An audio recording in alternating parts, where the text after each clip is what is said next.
Alvin, ang sundalo. Credit to the author. 1312-19. Ang mga pangalan po na nandito ay galing sa mga name generator. Kaya kung meron man pagkakatulad sa mga pangalan ng totoong tao o lugar, ito ay tunay na hindi sinasadya. Pupunta ako at hahanapin si Martial Emperor Lazarus at babawiin ang lahat ng Saint Stones na napanalunan mo para sa kanya. Handa nang tumakbo palabas ng compound si Nympha habang nagsasalita siya. Nympha, mali ang pagkakaintindi mo. Nag-react si Alvin sa segundong iyon at pinigilan siya sa tamang oras. Totoo na nanalo ako sa unang pwesto sa Hidden Fog Martial Competition 3 araw na ang nakakaraan, ngunit ibinigay sa akin ng Martial Emperor ang lahat ng Saint Stones na napanalunan ko. May kabuuang 10 sa kanila. Wala nang hihigit pa, walang kulang. Kaibigan ko siya. Alam ko na ang pinakamahalagang gantimpala na ibibigay ng Hidden Fog Martial Competition ay ang Saint Stones bago pa man makarating sa Hidden Fog Island, sabi ni Alvin. Sumali ako sa kompetisyon para lang sa Saint Stones. Natauhan si Nympha at sabay na tumango. Sa paghusga sa sinabi mo, hindi naman ganoon kasama si Martial Emperor Lazarus. Dahil kaibigan mo siya, hindi ako gagawa ng anumang gulo tungkol sa bagay na iyon. Iyon ay mahalaga. Hindi ka mag-uudyok ng anumang gulo. Natigilan si Alvin. Nympha, ginawa. Sinaktan ka ba niya? Inilabas ka niya sa Cloud Continent dahilan para ako, Little White, at Little Gold na hanapin ka sandali. Gusto ko siyang turuan ng leksyon, pero dahil kaibigan mo siya, hahayaan ko siya para sa kapakanan mo, sabi ni Nympha na parang tama siya. Nang marinig ang kanyang galit na sagot, si Alvin ay lihim na naaliw para kay Martial Emperor Lazarus Harris. Kung ang maliit na diablo na ito ay pinuntirya si Harris, kahit na hindi siya napatay, maaaring matanggal ang isang layer ng kanyang balat. Hindi nagtagal, ipinakilala ni Alvin si Nympha kina Kelly at Megan. Sister Kelly, Sister Megan.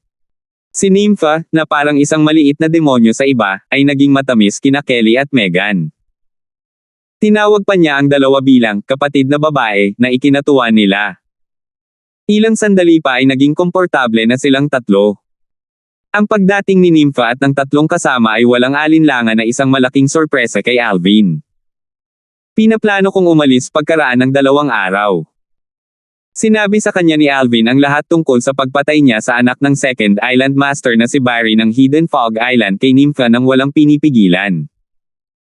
Nagplano siyang umalis dahil nag-aalala siya na baka atakihin siya ni Barry kapag hindi na siya kapaki-pakinabang. Brother Alvin, curious ako sa layunin ng Hidden Fog Island na ito na magkaroon ng Hidden Fog Martial Competition na ito. Kaya, hindi mo na kailangan pang umalis sa Hidden Fog Island. Tungkol kay Barry, huwag mo itong isapuso. Mabuti kung nakalimutan niya ang paghihiganti, ngunit kung maglakas loob siyang maghiganti sa kanya, tiyak na ipaghihiganti kita.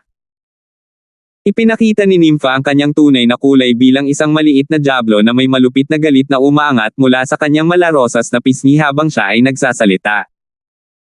May mga bumulwak ng malamig na aura na inilabas mula sa kanyang katawan nang hindi niya namamalayan, at hindi napigilan ni Alvin na kiligin ng palihim. Tumango si Alvin, na curious din sa layunin ng Hidden Fog Competition na ginanap ng Hidden Fog Island. Dapat malaman ng isang tao na ang Hidden Fog Island ay nagambag ng maraming Saint Stone sa Hidden Fog Martial Competition. Maaaring palakasin ng isang Saint Stone ang cultivation base ng isang Martial Emperor powerhouse at ito ay isang pambihirang kayamanan. Nympha, ang Saint Stone ba ay nagmula sa Dao Martial Saint Land? Nagtataka na tanong ni Alvin. Alam niya sa simula na ang isang santong bato ay katulad ng isang pinagmulang bato. Gayunpaman, ang Heaven and Earth Origin Energy na nasa isang Saint Stone ay hindi maihahambing sa isang Origin Stone. Halimbawa, kung ang Heaven and Earth Origin Energy sa isang pinakamataas na grade Origin Stone ay inihalin tulad sa isang sapa, ang Heaven and Earth Origin Energy sa Saint Stone ay parang isang malawak na karagatan. Kung ikukumpara, sila ay nasa ibang antas.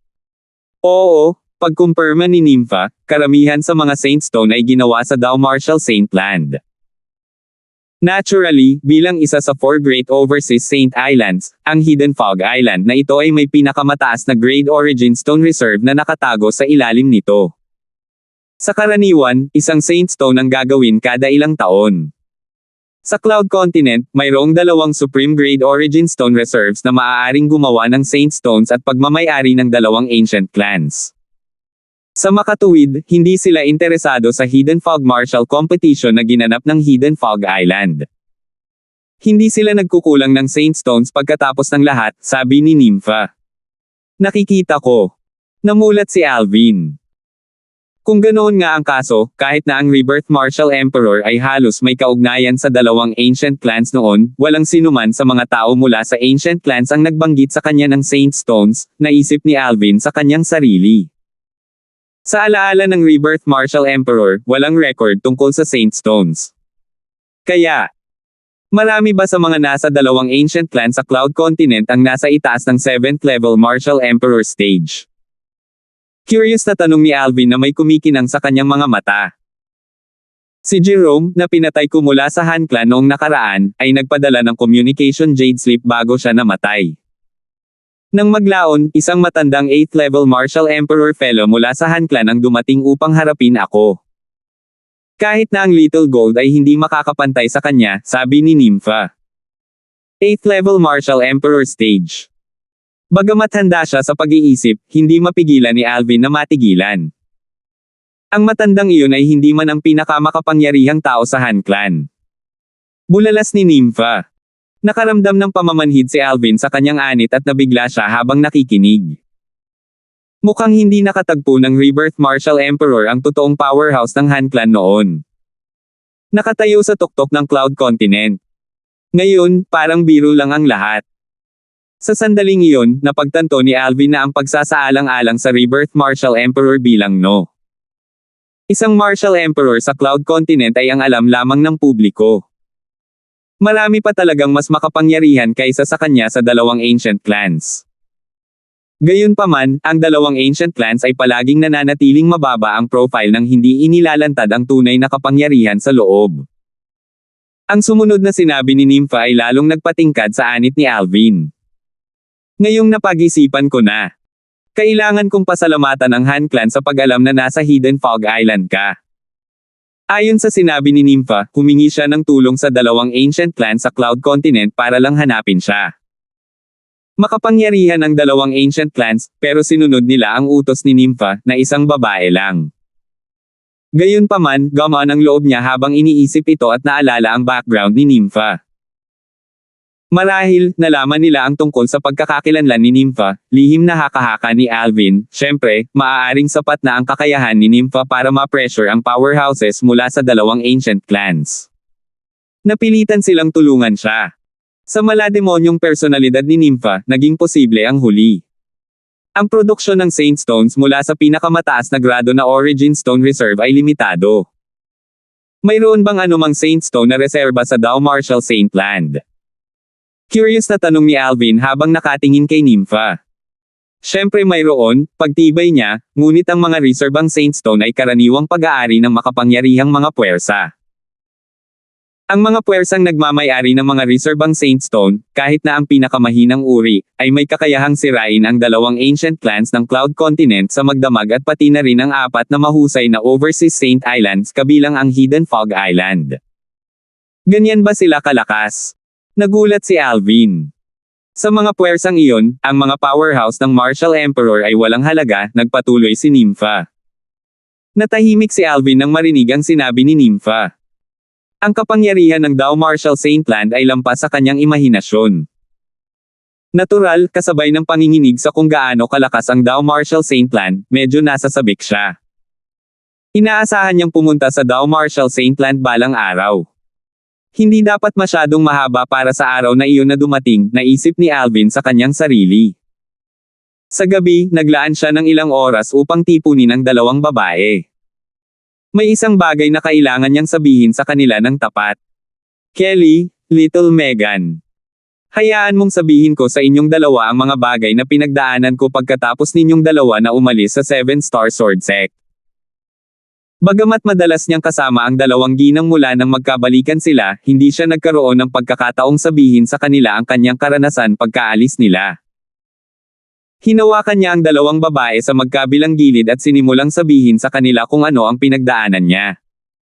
Sinimulan niya ang kwento ng nawasak ang Seven Star Sword Sect. Nagbago ang kanilang mga ekspresyon nang marinig nila ang tungkol sa nahulog na Seven Star Sword Sect. Hindi nila akalain na ang sekta ay dadaan sa ganitong kapahamakan pagkatapos nilang umalis. Ang mga luha ay umaagos mula sa kanilang mga mukha tulad ng pagbuhos ng ulan nang marinig nila kung paano ang mas mataas na pamunuan ng Seven Star Sword Sect ay nag-alay ng kanilang buhay upang mabuhay ang kanilang lalaki. Tumigil lang sila sa pag-iyak nang sabihin sa kanila ni Alvin na hindi lang niya ipinaghiganti ang Seven Star Sword Sect, kundi itinayo pa niya ito. Pagkatapos, sinabi niya sa kanila ang tungkol kay Irish. Sa simula, maayos si Kelly habang si Megan ay nakaramdam ng galit kay Irish. Gayunpaman, nang marinig nila kung paano handang isakripisyo ni Irish ang kanyang sariling buhay at pinilit ang pagsabog ng kanyang fire spirit body upang iligtas si Alvin at tuluyang nawala ang kanyang alaala, ang puot sa loob ni Megan ay nawala. Simpatsya na lang ang natitira. Pagkatapos nito, sinabi ni Alvin ang lahat tungkol sa kanyang mga karanasan.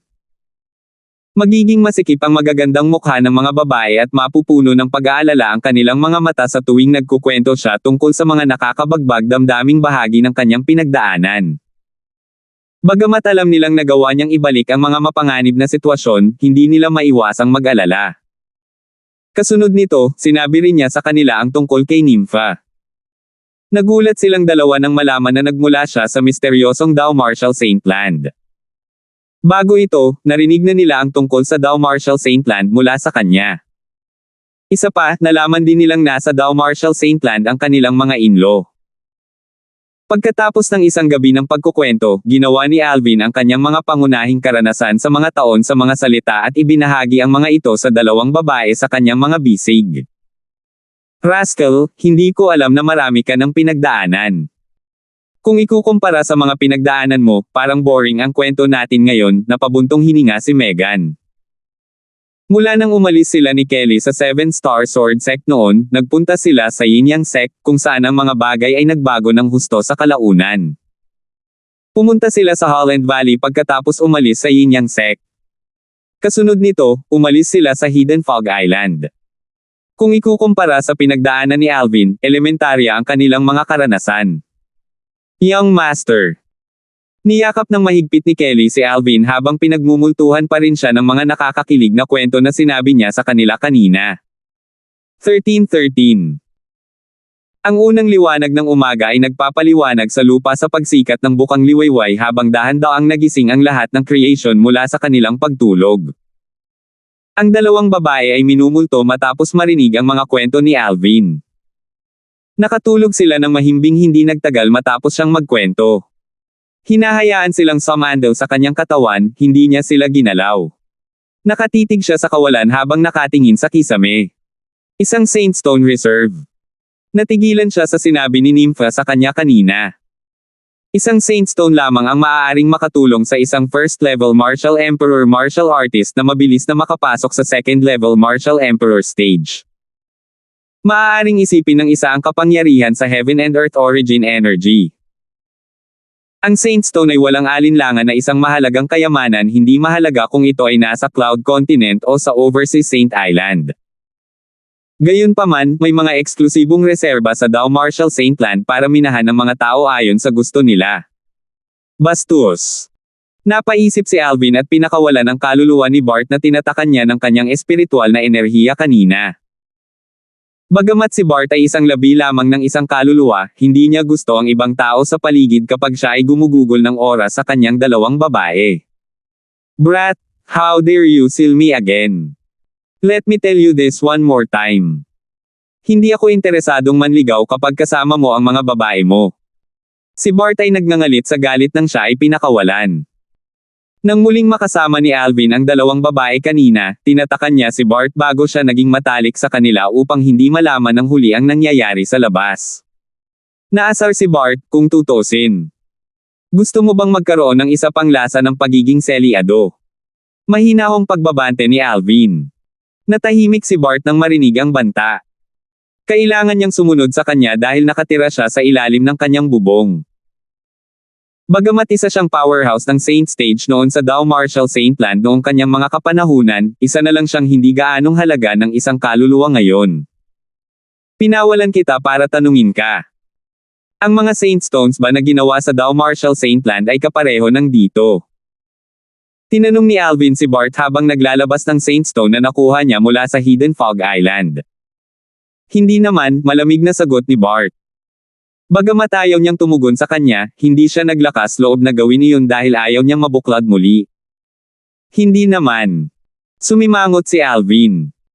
Ang Saint Stone na nasa iyong kamay ay isa lamang prominent Saint Stone na kadalasang ginagawa mula sa prominent Saint Stone Reserve. Siyempre, magkakaroon ng mga Saint Stone na tulad nito na makikita sa isang Supreme Grade Origin Stone Reserve paminsan-minsan, paliwanag ni Bart. Isang kilalang bato ng santo. Ito ay isang kilalang bato ng santo. Huminga ng malalim si Alvin. Hindi niya akalain na ang Saint Stone na nagbigay ng pinabilis na tulong sa cultivation base ng isang Marshall Emperor powerhouse ay magiging isang prominent Saint Stone. Kung ang isang prominenteng santong bato ay naglalaman na ng napakalaking dami ng Heaven and Earth Origin Energy, paano naman ang isang mediocre Saint Stone? Hindi ba iyon nangangahulugan na ang Heaven and Earth Origin Energy na nilalaman nito ay mas nakakatakot? Nang marinig na ang kanyang mga Saint Stone ay prominent Saint Stones lamang, pakiramdam ni Alvin ay parang gumuho. Sa mismong sandaling iyon, lubos niyang naramdaman kung gaano siya kawalang halaga sa Dow Marshall Saint Land. Napaka-trivial niya na para siyang masuffocate. Lumipas ang oras. Hindi nagtagal, 10 araw na ang lumipas mula nang matapos ang Hidden Fog Marshall Competition. Ngayon ang araw para matanggap ng nangungunang 30 kalahok ng Hidden Fog Marshall Competition ang kanilang premyo. Iyon ang araw na itinakda ng Third Island Master ng Hidden Fog Island na si Warren. Ang venue ay kapareho ng kung saan ginanap ang Hidden Fog Marshall Competition na nasa itaas ng mapayapa at walang katapusang karagatan. Naghihintay doon si Warren mula pa noong madaling araw. 2 tao ang sumunod sa kanyang likuran na parang mga anino niya. Sila ang kanyang apo at ang kanyang direktang disipulo, si Elaine. Habang si Alvin at ang iba ay huli na, ang iba pang mga kalahok ay naroon na. May isang binibini na naka-daffodil yellow at 3 maliliit na lalaki sa tabi ni Alvin. Silang 4 ay bago sa karamihan ng mga tao. Ilang araw na ang nakalilipas, ipinakilala sila ni Alvin kay Marshall Emperor Lazarus Harris, at ngayon ay itinuturing silang kaisa ng Lazarus Peak. Hindi sila mukhang awkward sa team. Hindi nagtagal, may nakapansin na si Marshall Emperor Volter at Lawrence ay wala. Nasaan si Marshall Emperor Volter? Mukhang wala rin dito ang direktang disipulo ng kanyang Marshall Emperor. Bukod sa isang tao na iyon, ang 9 na tao mula sa Thundercloud Peak kasama si Brenda ay hindi napigil ang lumingon sa paligid na may pananibik at pagkabalisa sa kanilang mga mata. Nalaman lang nila noong araw na iyon na si Marshall Emperor Volter at Lawrence ay tahimik na umalis. Akala nila ay mas maagang nandoon sina Marshall Emperor Volter at Lawrence, ngunit sa kanilang pagdating, napagtanto nilang wala sila at hindi nila maiwasang mag-alala. Nawawala pa rin sina Marshall Emperor Volter at Lawrence nang magsalita ang Third Island Master of the Hidden Fog Island na si Warren. Ang mga tao mula sa Thundercloud Peak ay nagkaroon ng masamang palatandaan na tumataas sa kanilang mga tiyan. Ang isa sa kanila ay may kumikinang na kumikinang sa kanyang mga mata. Tila nakakakita siya sa kalangitan ng Dom-Apo ang kanyang mga mata sa isang purple silhouette sa di kalayuan. Maaari ba niyang hindi lamang napatay si Lawrence, kundi pati na rin si Master Marshall Emperor? Kinikilig siya habang iniisip iyon. Si Marshall Emperor Volter ay nasa 5th level Marshall Emperor stage at nirerango sa nangungunang 3 sa mga powerhouse ng Marshall Emperor sa Cloud Continent. Ganun na lang ba siya namatay? Hindi talaga siya makapaniwala.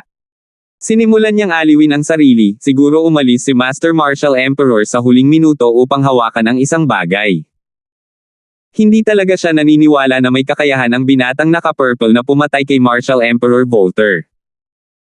Kung ang kanyang kakayahan ay nalampasan ni Master Marshall Emperor, bakit siya gugugol ng napakaraming Origin Stones para makuha ko ang pain kay Lawrence noon? Natahimik siya habang iniisip ang puntong ito. Ang kawalan ng Marshall Emperor Volter at Lawrence ay nakaapekto lamang sa mga tao mula sa Thundercloud Peak habang ang iba ay nanatiling walang malasakit. Hindi nagtagal, nagsimulang mamigay si Warren ng mga premyo para sa nangungunang 30 kalahok ng Hidden Fog Marshall Competition. Wala si Lawrence sa pagtatanghal ng premyo, ngunit hindi mapakali si Warren. Maaaring may mga alalahanin siya kung isa itong nasa nangungunang 10 ng Hidden Fog Marshall Competition. Kung hindi sila karapat-dapat sa kanyang oras. Ano iyon? Nagningning ang mga mata ni Harris habang nagtataka siyang nagtanong nang bumalik si Alvin sa grupo ng Lazarus Peak pagkatapos matanggap ang kanyang premyo.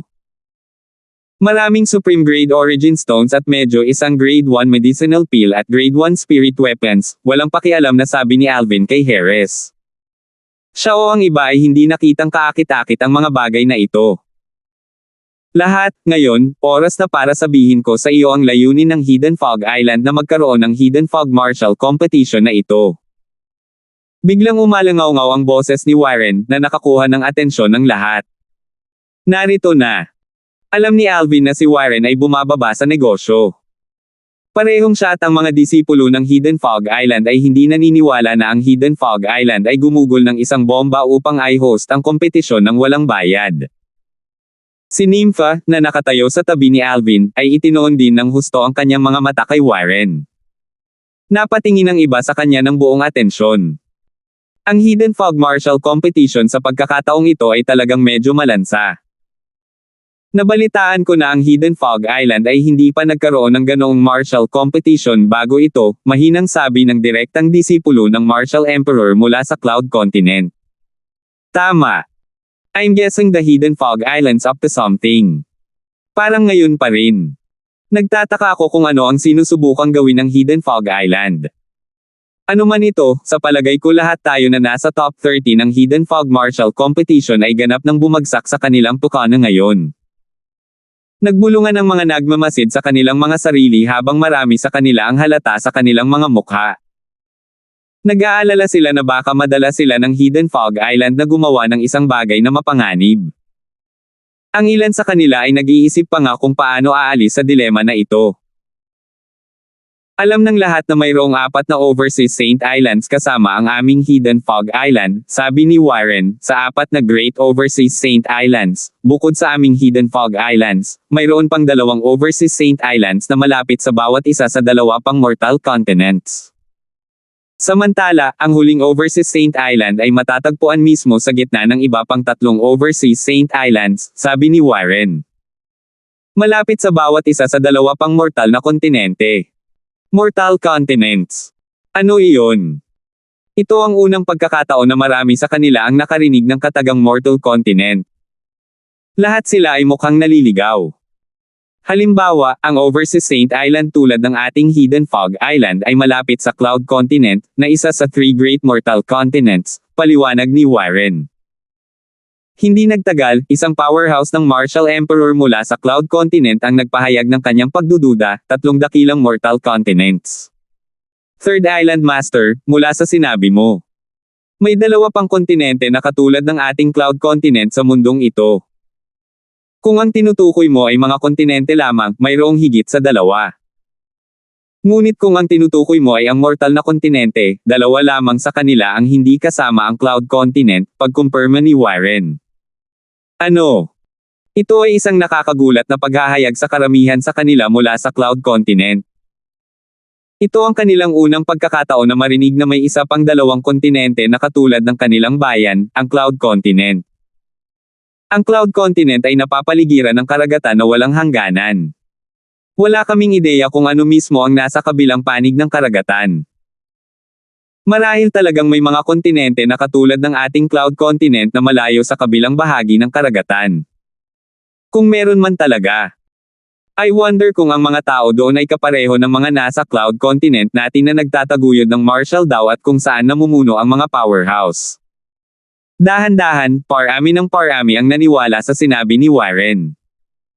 May mga pagkakaiba kumpara sa iyong Cloud Continent. Sa iyong Cloud Continent, kahit na tao o demon beasts, lahat sila ay nagtataguyod ng Marshall daw. Lahat kayo ay tinatawag na martial cultivators. Kaya, ang Cloud Continent ay pinamumunuan ng isang grupo ng mga martial cultivator, patuloy ni Warren. Samantala, ito ay ibang kwento para sa iba pang dalawang mortal continent na katulad ng Cloud Continent. Sa pagkakaalam ko, ang isa sa mortal continents ay pinamumunuan ng isang grupo ng mga Dao cultivator na nakikipaglaban sa heaven at earth energy. Mga magsasaka ng Dao. Nagkagulo ang mga tao. Ano ang Dao cultivator? Si Alvin lang ang mukhang kalmado. Hindi na siya nagulat doon dahil alam niya ang tungkol sa pagkakaroon ng Dao cultivators noon pa man. Ang dalawa pang mortal na kontinente na sinasabi ng Third Island Master. Dapat ay ang dalawang mortal na kontinente na binanggit ni Sword Saint Berting. Ang isa sa dalawang mortal na kontinente ay pinamumunuan ng mga Dao cultivator habang ang isa ay pinamumunuan ng parehong martial cultivators at Dao cultivators, naisip niya sa sarili. 1314. Si Berting ay ang taong nag-iwan ng salitang espada sa bayan ni Alvin noon. Tinawag niya ang kanyang sarili na Sword Saint. Ang salita ay nakinabang kay Alvin sa mga tambak. Maaaring sabihin ng isang tao na ang sword profundity na naintindihan niya ay maaaring ikredito kay Berting. Kung totoo ang mensahe ni Berting, siya talaga ang nangungunang tao sa Dao Martial Saint Land. 3 kontinente. Ang isa ay pinamumunuan ng mga martial cultivator, habang ang isa ay pinamumunuan ng mga Dao cultivator at ang huli ay pinamumunuan ng mga martial cultivators at Dao cultivators. Sa sandaling iyon, nalaman ng karamihan ang isang kamangha-manghang katotohanan mula sa Third Island Master ng Hidden Fog Island, si Warren. Bukod sa mga tao mula sa Cloud Continent, maging ang mga disipulo ng Hidden Fog Island ay nagpakita ng pagkagulat sa kanilang mga mukha. Hindi ko alam na may dalawa pang kontinente bukod sa Cloud Continent natin. At ang dalawang kontinente ay may martial cultivators katulad natin. At may tinatawag na Dao cultivators. Marami sa kanila ang nagulat. Gayunpaman, hindi pa tapos magsalita si Warren. Kasabay ng naganap na Hidden Fog Martial Competition dito sa Hidden Fog Island, ang iba pang dalawang overseas Saint Islands ay nagdaos din ng mga katulad na martial competitions. Pumili rin sila ng 30 pinakasikat na kalahok mula sa sarili nilang mga martial competitions. Ang dalawang overseas Saint Islands ay magkapitbahay sa iba pang dalawang kontinente, kaya natural lang na ang 60 kalahok na kanilang pinili ay nagmula sa mga kontinenteng iyon. Ang 30 kalahok na pinili ng ating Hidden Fog Island ay pupunta sa Half Moon Island kasama nila, pagpapatuloy ni Warren. Half Moon Island. Marami sa mga alagad ng Martial Emperor mula sa Cloud Continent ang may pagdududa sa kanilang mga mukha. Ang Half Moon Island ay isa sa 4 na Great Overseas Saint Islands. Matatagpuan ito sa gitna ng 3 Overseas Saint Islands kabilang ang aming Hidden Fog Island at ito ang nangungunang isla ng 4 Great Overseas Saint Islands. Ang Island Master ng Half Moon Island ay si Master Devon. Siya ang isang powerhouse ng Overseas Saint Islands. Mukhang magalang si Warren habang nagsasalita. Ang Island Master ng Half Moon Island, si Devon. Ang isang powerhouse ng Overseas Saint Islands. Habang ipinakilala siya ni Warren, bukod sa mga nakakaalam na nito, ang iba ay namangha. Isang powerhouse na tinatawag na Devon, na siya ring Island Master ng Half Moon Island, ang isang powerhouse ng Overseas Saint Islands. Nagulat din si Alvin. Ang first Island Master ng Hidden Fog Island ay tila nasa tuktok na ng Martial Emperor stage.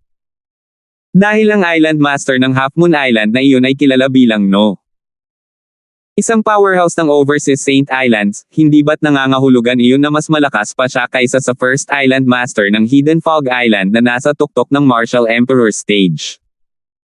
Mas makapangyarihan pa siya kaysa sa isang tao sa tuktok ng Martial Emperor stage. Kung mapupunta siya sa Dao Martial Saint Land, nangangahulugan iyon na mas makapangyarihan siya kaysa sino man sa tuktok ng innate stage. Ang yugto pagkatapos ng innate stage ay ang Mortal Shedding stage. Mukhang seryoso si Alvin habang tinitimbang niya ang mga katotohanan. Hindi nagtagal ay isiniwalat ni Warren ang dahilan sa likod ng Hidden Fog Martial Competition. Ang dahilan kung bakit ginanap ng Hidden Fog Island natin ang Hidden Fog Martial Competition at ang dalawa pang Overseas Saint Islands ang nagho-host ng martial competitions. Ito ay para sa Island Master ng Half Moon Island, Master Devon. Gusto ni Master Devon na mag-recruit ng pinakanamumukod tanging direktang disipulo. Sinasabi na ang napiling direktang disipulo ay magiging inapo ng Island Master ng Half Moon Island. Wow! Isang kaguluhan ang sumiklab sa karamihan matapos ihayag ni Warren ang dahilan. Ang Half Moon Island ay ang nangungunang isla ng 4 Great Overseas Saint Islands at iginagalang ng iba pang 3 Overseas Saint Islands. Ngayon, lumilitaw na ang isang makapangyarihang Island Master ay sabik na kumuha ng direktang disipulo bilang kanyang inapo. Taliwas sa pananabik mula sa iba pang mga tao, hindi mapigilan ni Alvin na sumimangot. Medyo kakaiba ang Island Master ng Half Moon Island. Dahil pinamamahalaan niya ang Half Moon Island sa loob ng maraming taon, hindi ba't mayroon na siyang namumukod tanging mga direktang disipulo sa ilalim niya. At saka, kinukuha niya ang direktang disipulo na kukunin niya para maging kanyang inapo para alagaan ang buong Half Moon Island. Kung ikukumpara sa iba, si Alvin ay kalmado habang siya ay gumagawa ng maraming pag-iisip. Marami siyang nahanap na butas sa impormasyong ibinigay ni Warren sa ngayon na nakita niyang hindi makatwiran. Sa makatuwid, sinubukan niya ang ibang pananaw. Kung ilalagay niya ang kanyang sarili sa posisyon ng Island Master ng Half Moon Island, imposibleng makakuha ng bagong disipulo para maging inapo. Ang mga taon ng pagmamasid ay kinakailangan upang pumili ng angkop na inapo. Nararapat lamang na makilala ng Island Master ang isang tao sa kaibuturan upang maibigay niya ang buong Half Moon Island sa inapo.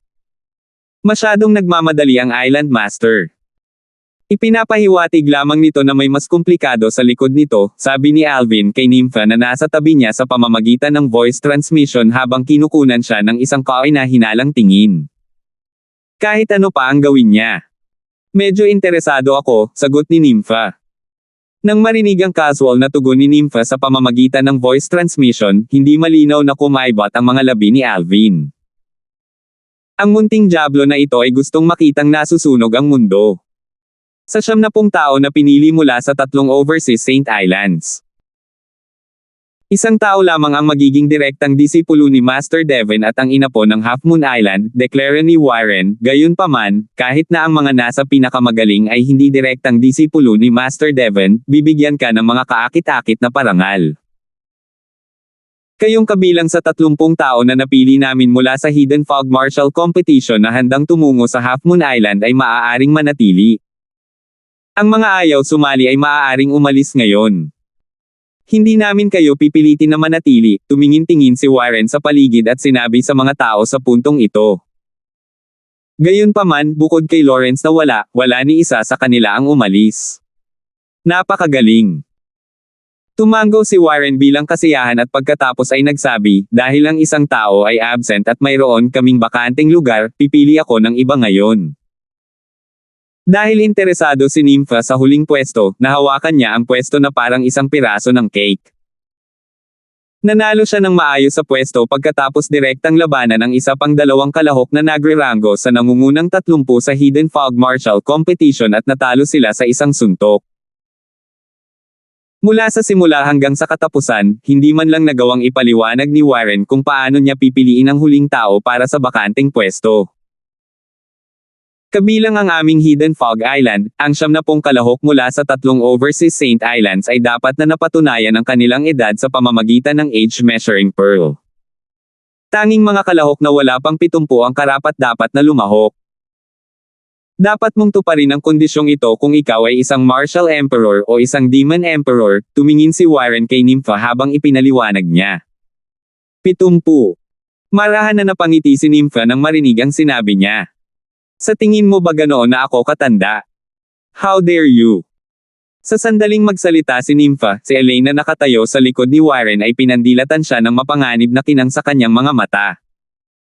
Ang kanyang seryosong mukha ay lalong nakakatakot ngayon.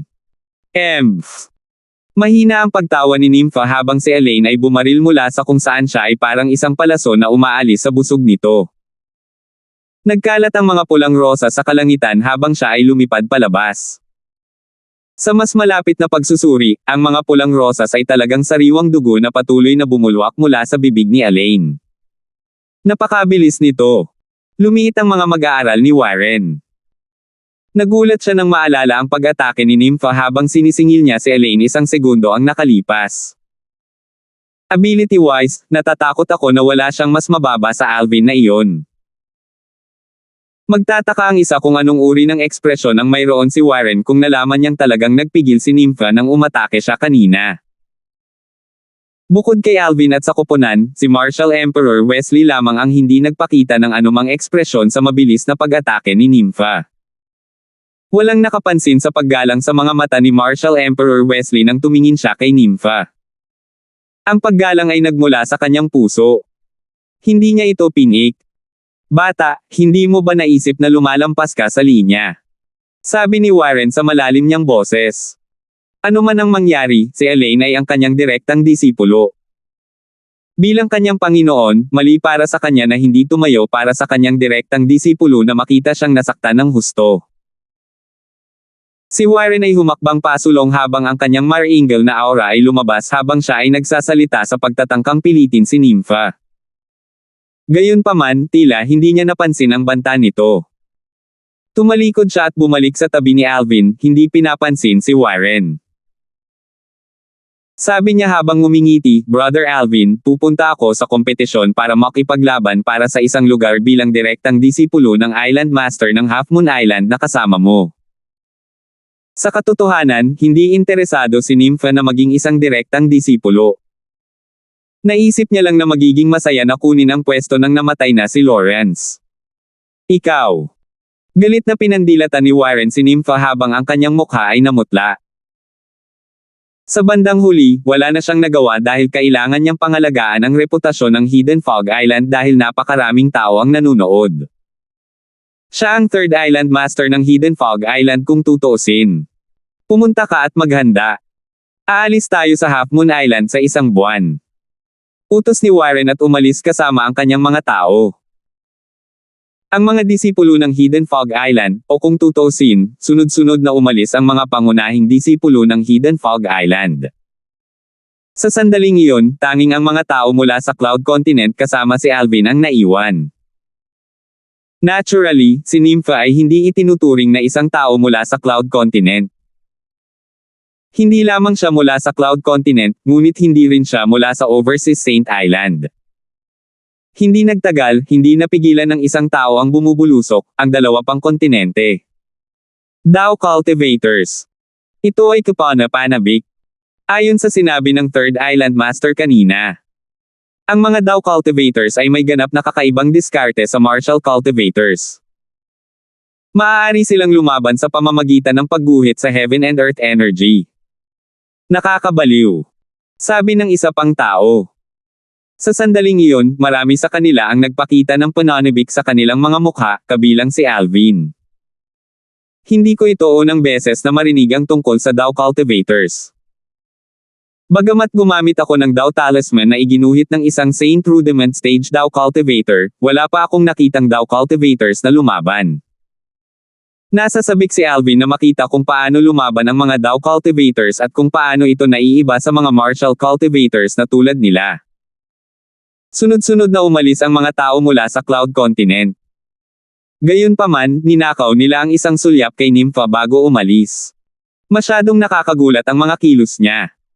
Si Elaine ay direktang disipulo ni Warren at nirerango ang nangungunang tatlo sa Hidden Fog Martial Competition 10 araw na ang nakalipas. Gayunpaman, siya ay binaril ng isang casual na pag-atake na ginawa ng isang batang babae na nakadilaw na mukhang 15 o 16 na taong gulang lamang. Ito ay masyadong isip-blowing. Hindi nagtagal, bukod kay Alvin at sa koponan, si Marshal Emperor Wesley ang tanging tao mula sa Cloud Continent na nanatili pagkatapos utusan ang kanyang mga disipulo na umalis. Sa sandaling iyon, nakangiting binati ni Nympha si Marshal Emperor Wesley, matagal na, Little Wesley. 1315. Little Wesley. Nang marinig sina Nympha, Alvin, Kelly, Megan at ang iba pa mula sa Lazarus Peak ay natigilan habang nakatingin sila kay Marshal Emperor Wesley na dahan-daang lumalapit sa kanila sa himpapawid. Kilala si Marshal Emperor Wesley bilang No.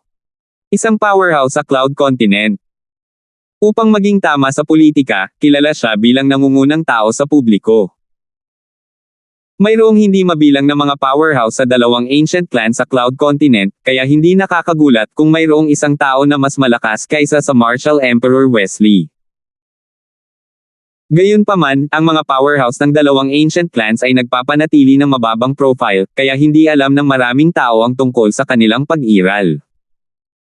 Gayunpaman, nabigla pa rin si Alvin sa katotohanang tinawag ni Nympha si Martial Emperor Wesley na Little Wesley.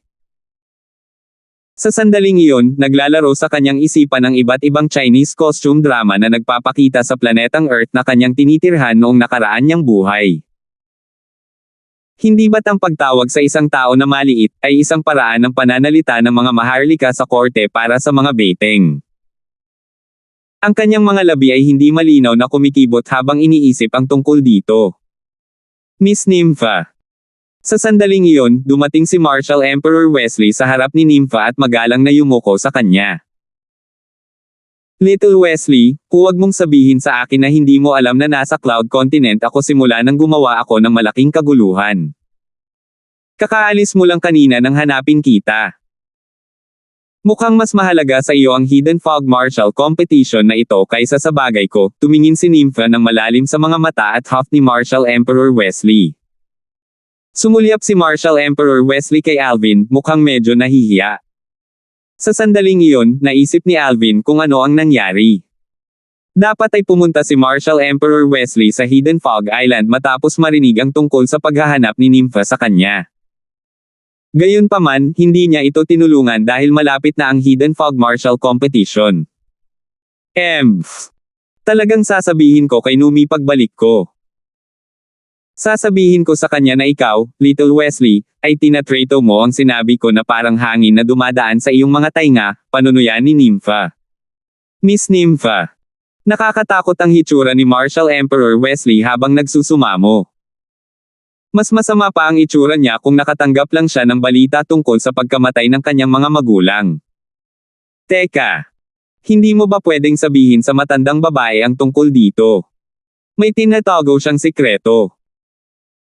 Bukod sa kanyang sariling pagsusumikap, ang dahilan kung paano niya nagawang makamit ang mayroon siya ngayon ay naiugnay sa mga aral na nagmula sa isang misteryosong nakatatanda. Matandang babae ang nakatatanda noong una silang magkakilala. Tinulungan niya siya sa haba na nagdulot ng kanyang mga tagumpay ngayon. Sa oras na nakilala niyang muli ang matandang babae pagkalipas ng maraming taon, siya na ang pinakamataas na tao sa Cloud Continent. Akala niya ay naabutan niya ang dati niyang benefactor, ngunit napagtanto niya na tulad ng dati, isa lamang itong munting langgam kumpara sa kanya. Ang pangalawang pagkakataon na nakita niya ang matandang babae ay ang unang pagkakataon na nakilala niya ang batang babae na nauna sa kanya. Tinawag ng nakatatanda na higit niyang iginagalang ang batang babae na ito na, Young Miss, habang tinawag naman siya ng huli na, Numi.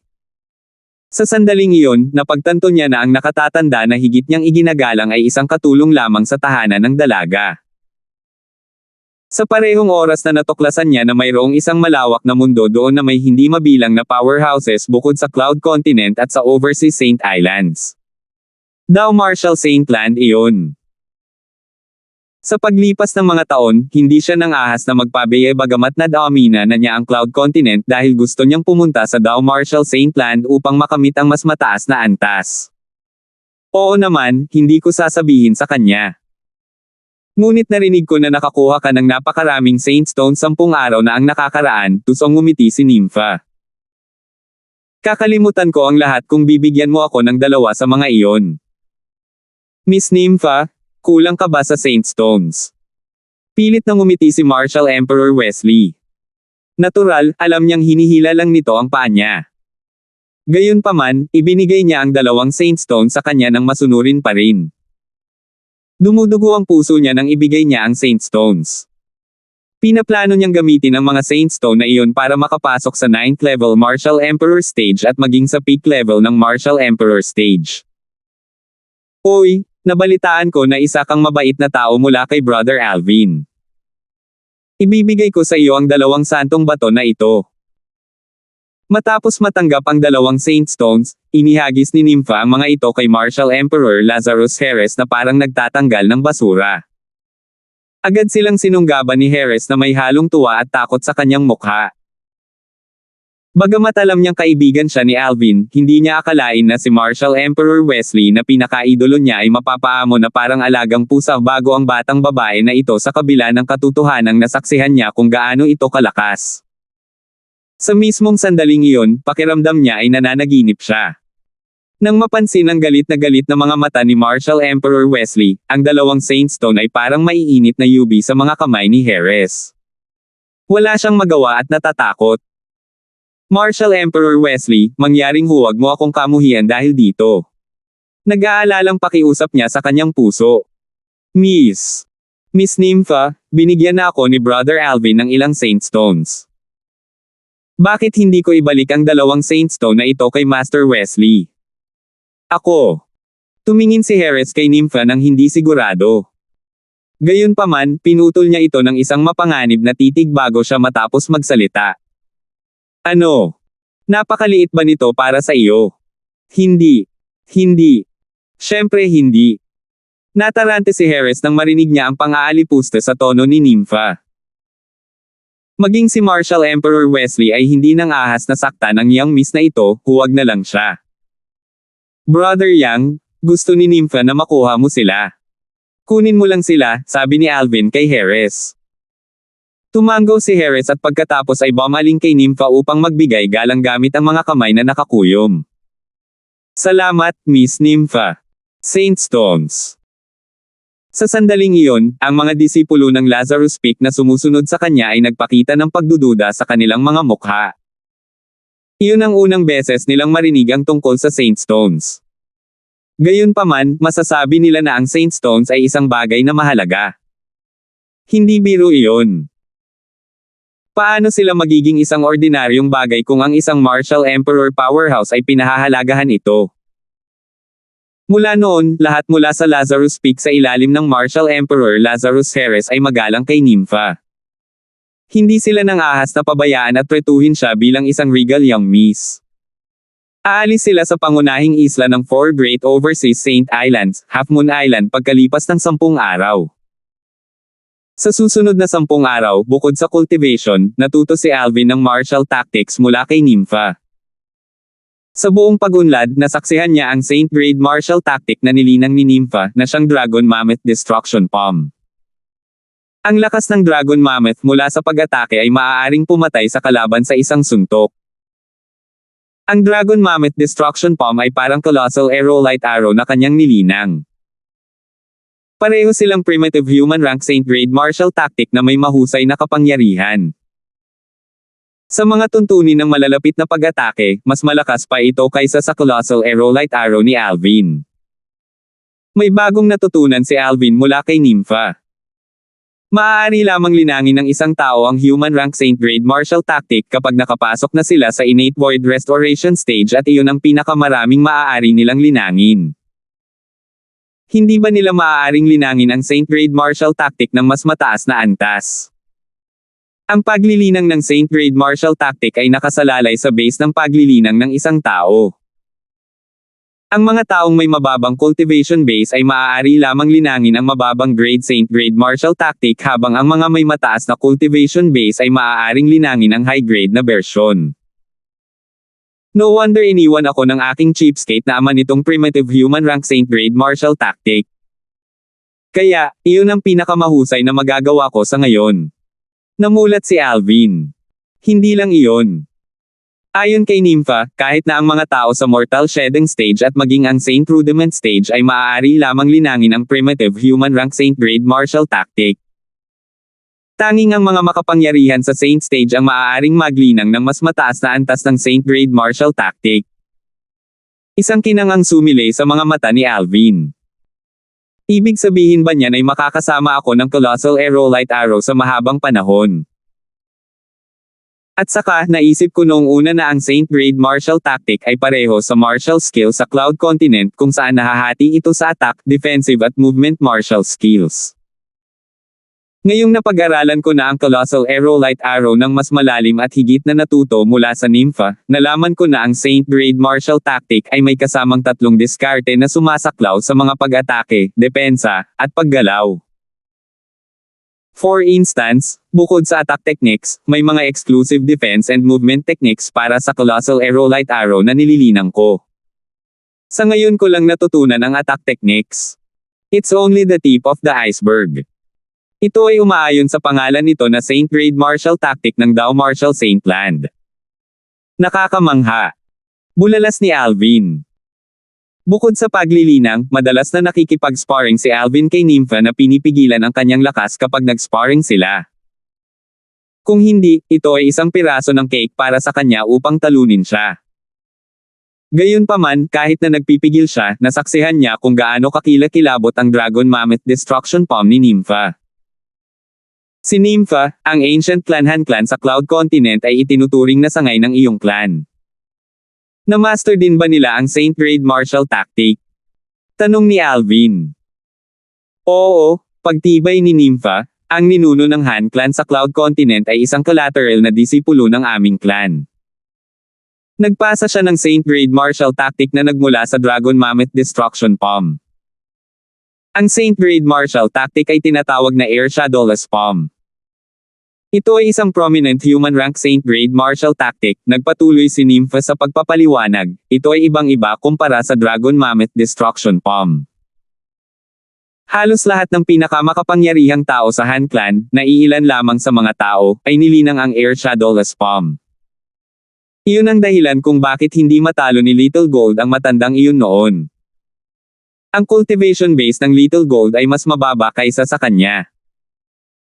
Kahit na ang Saint Raid Martial Tactic na kanyang nilinang ay mas makapangyarihan kaysa sa matanda, ang kanyang pangunawa sa Saint Raid Martial Tactic ay malayo sa kanya. Kung tutusin, nakuha lang ni Little Gold ang Saint Raid Martial Tactic hindi pa katagal nang lumaban sila, paglalahad ni Nympha. Nilinang din ng Little Gold ang Saint Raid Martial Tactic.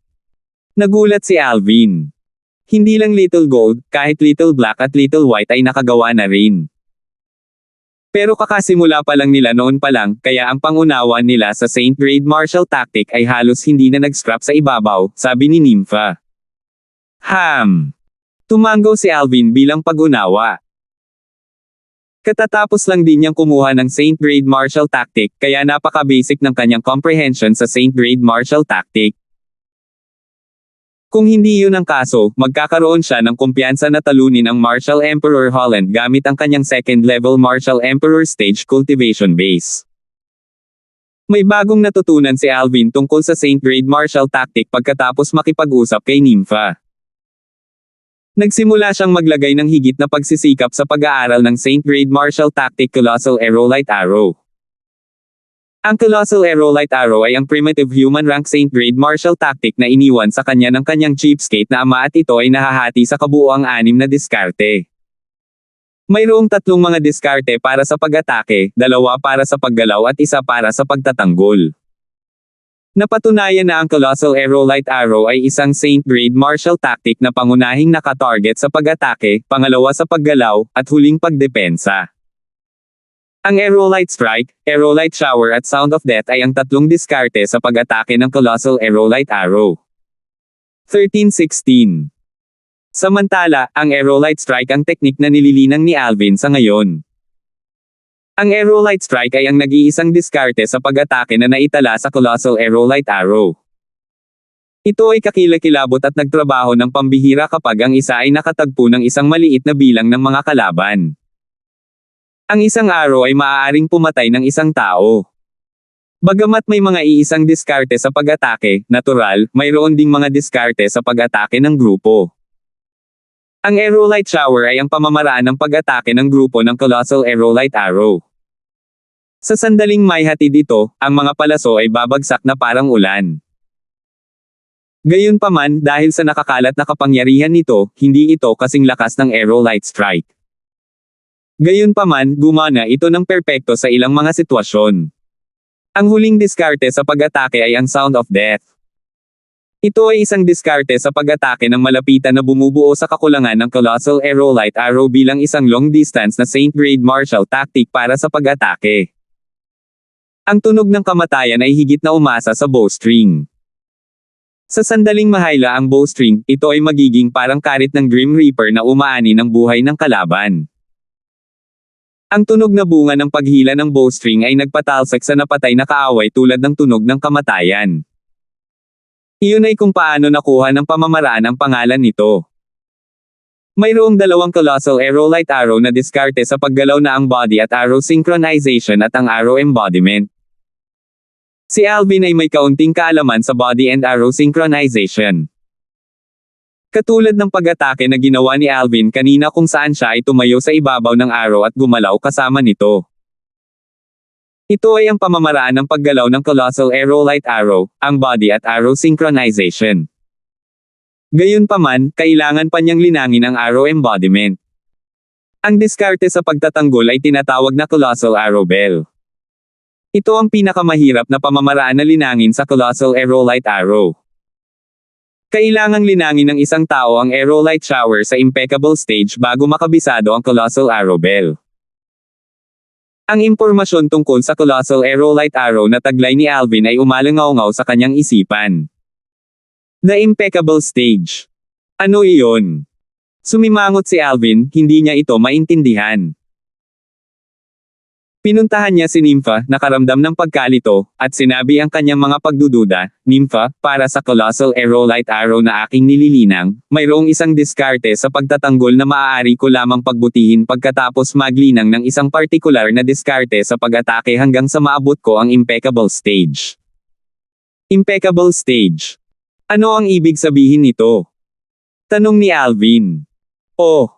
Natigilan si Nympha nang marinig ang kanyang tanong. Anong problema?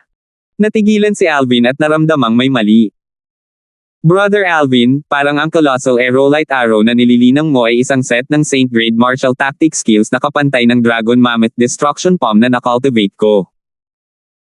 Dapat mong maunawaan na ang Dragon Mammoth Destruction Palm ay ang pinakamakapangyarihang human rank Saint Grade martial tactic, pinahihintulutan ng aming clan disciples na linyang X-Honey. Bulalas. Ibig mo bang sabihin? Napakalakas ng colossal aerolite arrow na ginagawa ko. Tanong ni Alvin.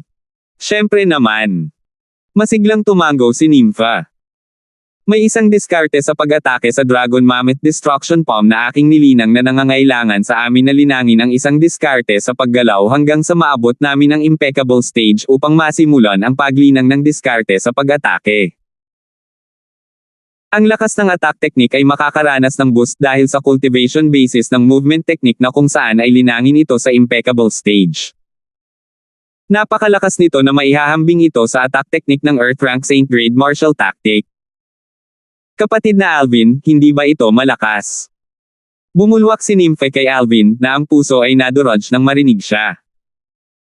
Ang Earth Rank Saint Grade martial tactic ay mas mataas kaysa sa Human Rank Saint Grade martial tactic sa mga tuntunin ng kapangyarihan.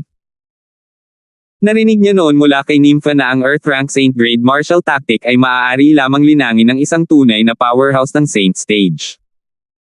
Ang kapangyarihan nito ay hindi maihahambing sa Human Rank Saint Grade martial tactic.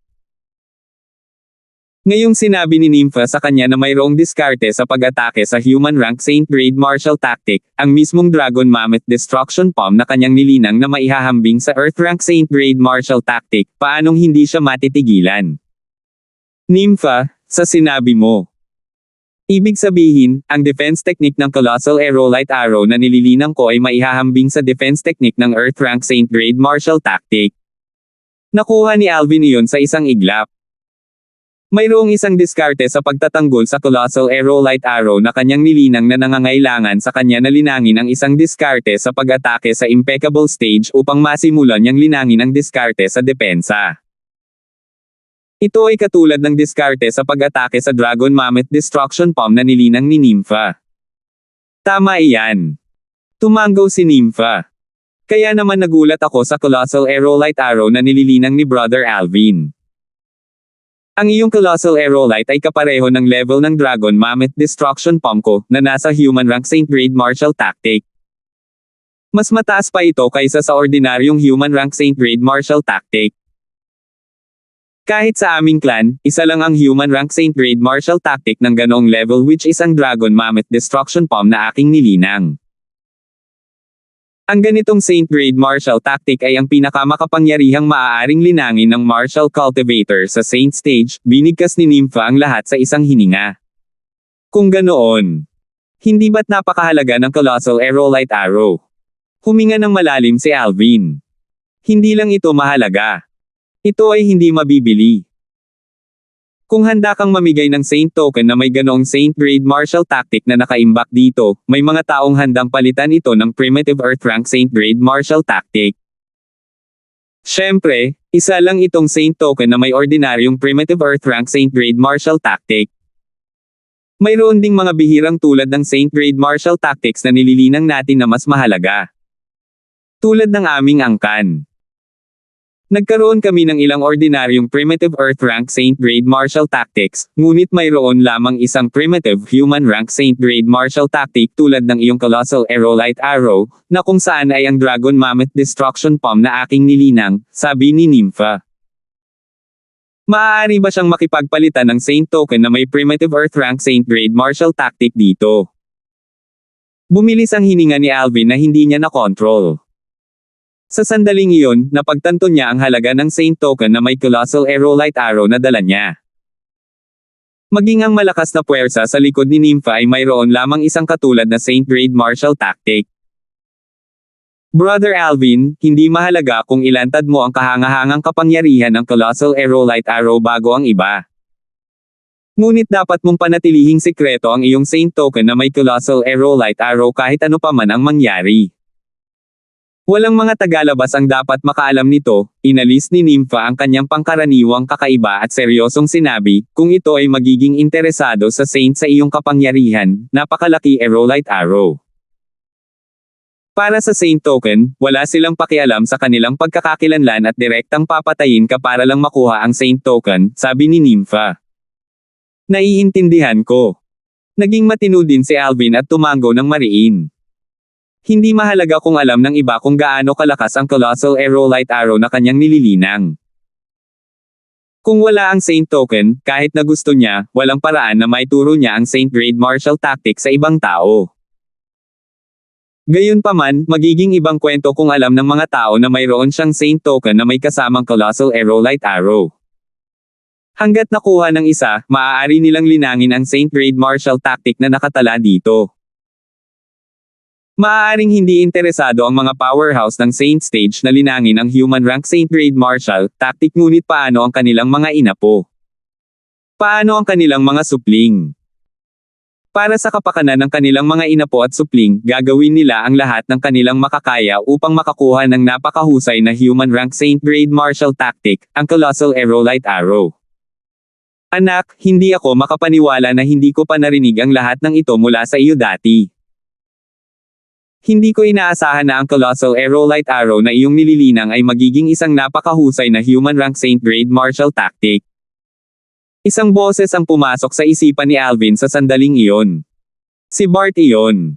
Nikulayan ng sorpresa ang tono ni Bart.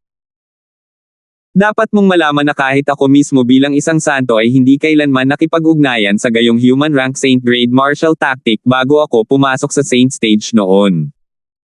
Napakalaking kapalaran mo.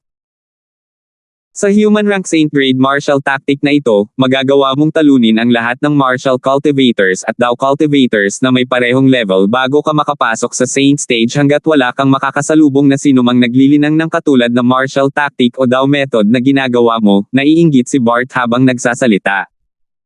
Nagulat si Alvin nang marinig ang sinabi ni Bart. Dapat ito ay lihay timo dahil ipinahayag ni Bart na dating powerhouse ng Saint Stage kung gaano kalakas ang Colossal Aerolite Arrow. Brother Alvin, parang hindi ordinaryong tao ang tatay mo sa Dao Martial Saint Land. Walang ordinaryong tao ang makakapagbigay ng ganyang Saint Grade Martial Tactic, sabi ni Nympha, kahit na tatay ko iyon, hindi niya ako papayagan na dalhin ang Saint Token kasama ang Dragon Mammoth Destruction Palm kasama ko dahil baka maiwan ko itong isang Colite na si Arrow Botken sa likod ng iyong ama na isang Sainto Botken. Ikaw sa simula pa lang. Maayos ang lahat bago ikumpara ni Nympha ang kanyang ama kay Alvin. Sa sandaling ginawa niya, naisip niya na ang kanyang ama ay maliit. Hindi isang ordinaryong tao. Natahimik si Alvin nang marinig ang sinabi ni Nympha habang ang isang malabong pamilyar na silhouette ay lumitaw sa kanyang ulo. Ito ay ang kanyang cheapskate na ama, si Raymond. Para kay Alvin, si Raymond ay palaging misteryoso mula pa noong una. Hindi niya maisip siya. Siguro. Sa kalaunan, tumango si Alvin bilang tugon kay Nympha. Brother Alvin, ang intensyon ng iyong ama na iwan ka sa Cloud Continent ay para sanayin ka. Ang mga taong nagsasanay sa Cloud Continent ay higit na makapangyarihan kaysa sa mga nasa Dao Marshall Saintland, sabi ni Nympha, sa Dao Marshall Saintland. Karamihan sa mga katutubo ay hindi gaanong makapangyarihan kaysa sa Marshall Cultivators at Dao Cultivators na naghahambing sa tatlong Marshall Cultivators mula sa parehong base. Dao Marshall Saintland. Bakit? Hindi maintindihan ni Alvin ang kanyang sinabi. Mas maganda ang cultivation environment at mas maraming resources, kaya hindi ba dapat maging mas makapangyarihan ang mga katutubo ng Dao Marshall Saintland? Anak, kahit na mas maganda ang cultivation environment at mas maraming resources sa Dao Marshall Saintland. Ngunit dahil doon, pinalala nila ang paglaki ng karamihan sa mga katutubo sa Dao Marshall Saintland sa sobrang sigla. Katulad ng kasabihang, ang pagmamadali ay gumagawa ng basura, muling dumating ang boses ni Bart at umalangaw-ngaw sa ulo ni Alvin. Sinabi ni Nympha ang parehong bagay tulad ng sinabi ni Bart. Kung ikukumpara sa mga katutubo sa Dao Marshall Saintland, kahit na ang cultivation environment at resources ay hindi kasing ganda sa mortal continents, ang Marshall Cultivators at Dao Cultivators ay mas mabagal na nagreresulta sa isang matatag na pundasyon. Tulad ko. Pinipigilan ko ang elevation ng aking cultivation sa buong taon para magkaroon ako ng matatag na pundasyon. Kung hindi dahil doon, sa tingin ko ay nasa Saint Rudiment stage na ako ngayon. 13-17. No wonder. Tumango si Alvin, naiintindihan ang sitwasyon. Kung minsan, ang paglilinang ng masyadong mabilis ay hindi naman isang magandang bagay. Kung walang matibay na pundasyon, mawawala ng lakas ang isa sa kawalang hanggan o makakaranas ng paglihis ng chi ng isa kung ito ay seryoso. Di nagtagal, sinabi ni Alvin ang isang kaisipan, Nympha, ano ang ibig sabihin ng impeccable stage sa Colossal Aerolite Arrow na aking nilinang? Ayon sa mga talaan ng Colossal Aerolite Arrow, maaari lamang niyang simulan ang paglinang ng defensive martial skill, ang Colossal Arrow Bell, pagkatapos ng kanyang offensive martial skill, ang Aerolite Shower, ay umabot sa impeccable stage. Gayunpaman, siya ay walang alam kung ano ang ibig sabihin ng impeccable stage.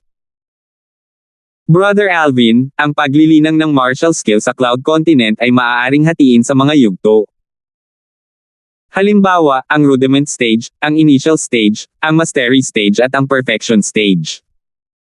Tumingin si Nympha kay Alvin. Katulad nito, ang mga paggalaw ng Saint Grade Martial Tactic ay maaaring hatiin sa mga yugto. Ano ang ibig mong sabihin? Sinasabi mo ba na ang Impeccable Stage ay isang tiyak na yugto na maaaring makuha mula sa mga galaw ng Saint Grade Martial Tactic? Naliwanagan si Alvin. Oo. Tumango si Nympha. Ang kilusan sa Saint Grade Martial Tactic ay naiiba sa martial skills ng Cloud Continent. Ito ay nahahati sa 5 yugto, ang Fundamental Awareness Stage, ang Elementary Stage, ang Competent Stage, ang Proficient Stage, at ang Impeccable Stage. Ang Impeccable Stage din ang pinakamakapangyarihang galaw ng Saint Grade X Hono Breath Tactic.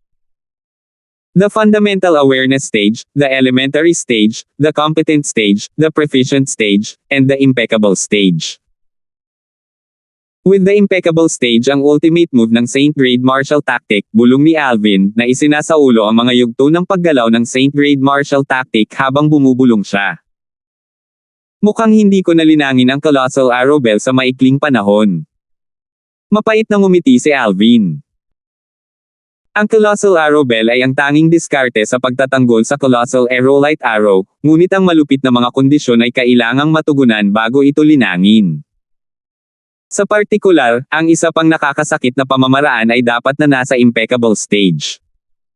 Ang Aerolite Shower. Hindi ko pa nasisimulang linangin ito, lihim na napabuntong hininga si Alvin. Nang maisip iyon, tinanong ni Alvin si Bart, "Wang ba, maaari bang ituring na ang aerolite strike na aking nalinang na nasa fundamental awareness stage?" "Oo, ito ay nasa fundamental awareness stage," sagot ni Bart. "Gayunpaman, ang diskarte sa paggalaw ng iyong body at arrow synchronization ay hindi pa umabot sa fundamental awareness stage. Kung linangin mo ito hanggang sa fundamental awareness stage, mas mapapabuti ang iyong bilis. Ang ganoong klase ng improvement ay magiging very obvious. Tulad ng improvement ng aerolite strike na naidulot sa iyo," sabi ni Bart at naintindihan ni Alvin ang ibig niyang sabihin. Sa mga sumunod na araw, mas pinaghirapan ni Alvin ang paglinang ng colossal aerolite arrow. Bago iyon, balak niyang tanungin si Nympha tungkol sa mga pamamaraan ng paglilinang sa Dow Marshall Saint Land.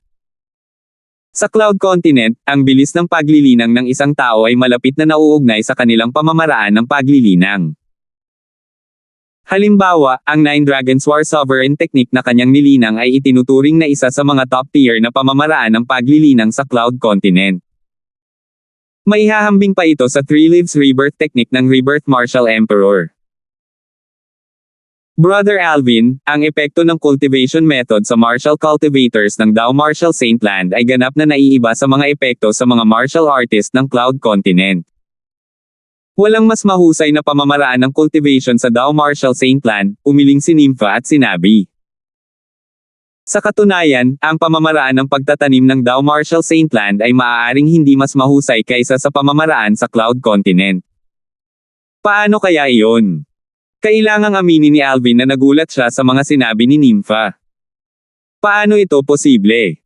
Hindi makapaniwala si Alvin. "Anak, totoo ang sinabi ng babae." Sa sandaling iyon, ang boses ni Bart ay umalangaw-ngaw sa kanyang isipan. Talaga? Huminahon si Alvin pagkatapos ng kumpirmasyon ni Bart, ngunit naisip pa rin niya na hindi ito kapanipaniwala. Bakit ganon? Huminga ng malalim si Alvin at nagtanong.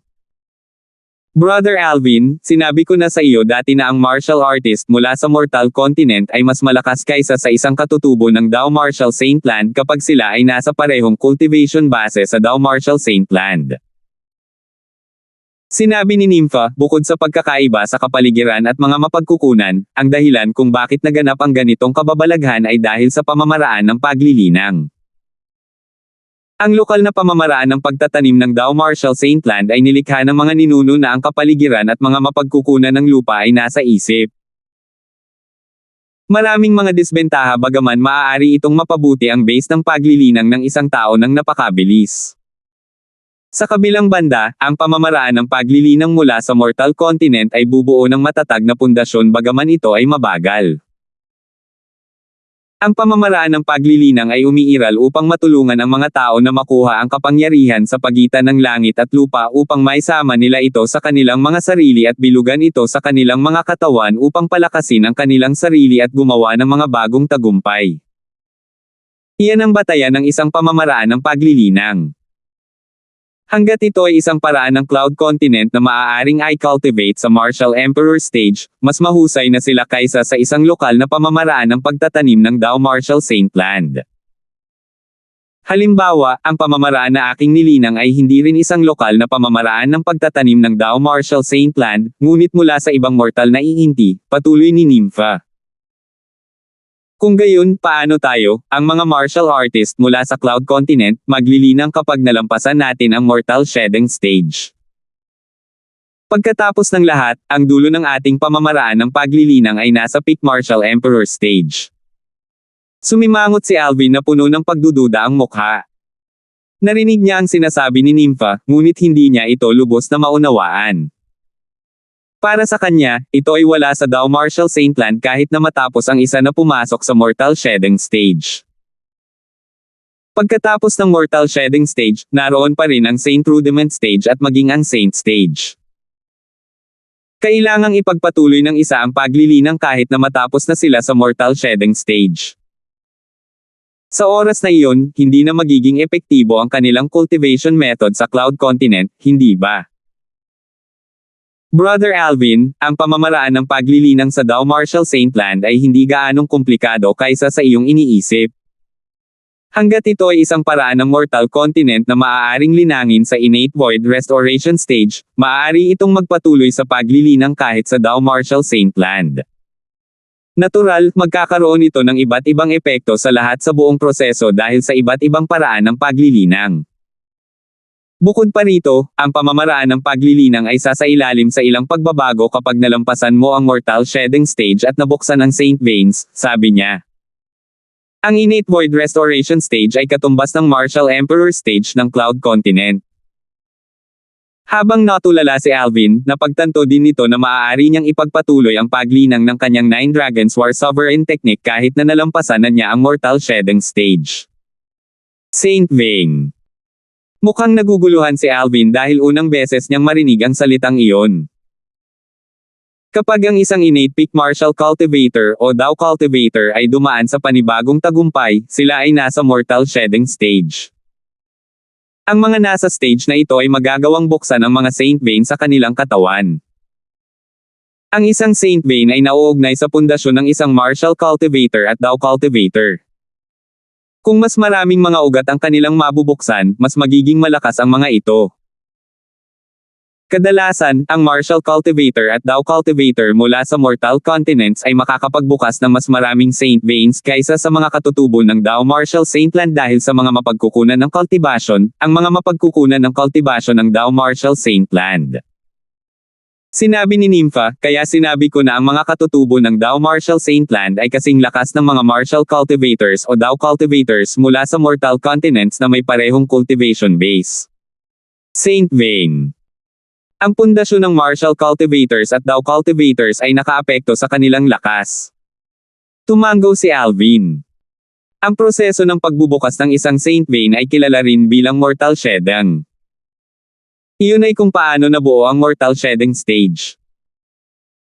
Hindi alintana kung ito ay isang martial cultivator o isang Dao cultivator, kung mas maraming Saint Veins ang nagagawa mong buksan sa mortal shedding stage, mas magiging maganda ang iyong pundasyon at mas matatag ka.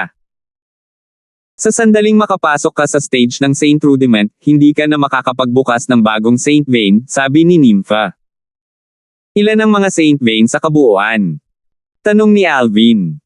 Sa paglipas ng mga taon, sinabi na mayroong 81 Saint Veins na nakatago sa katawan ng tao.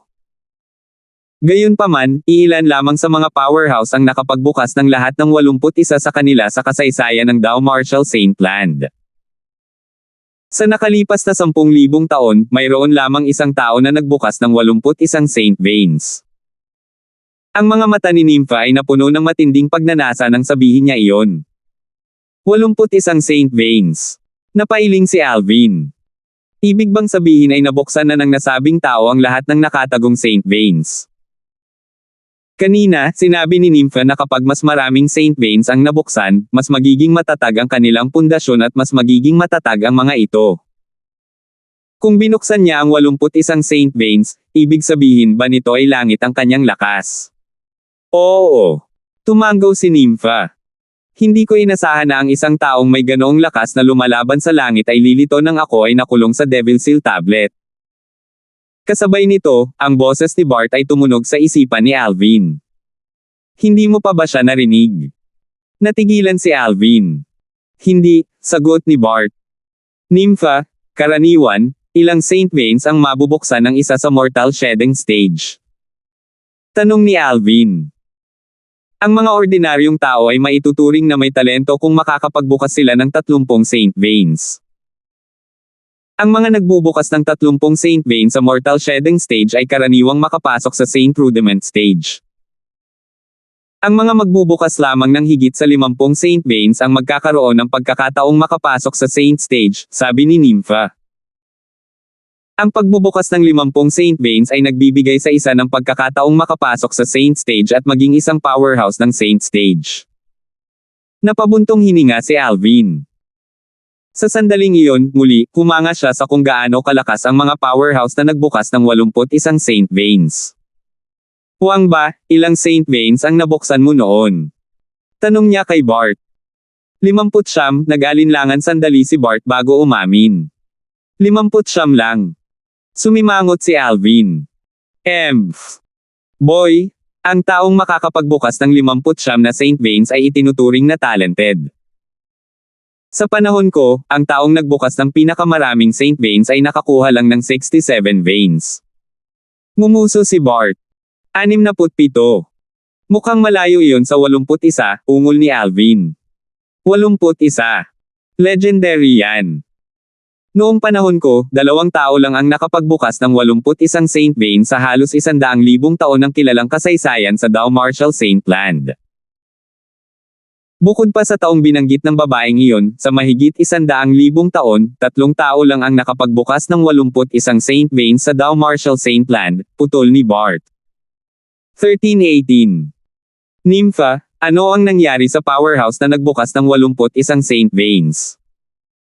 May iba pa bang chismis tungkol sa kanya sa Dow Marshall Saint Land? Medyo curious si Alvin tungkol sa powerhouse na binanggit ni Nympha.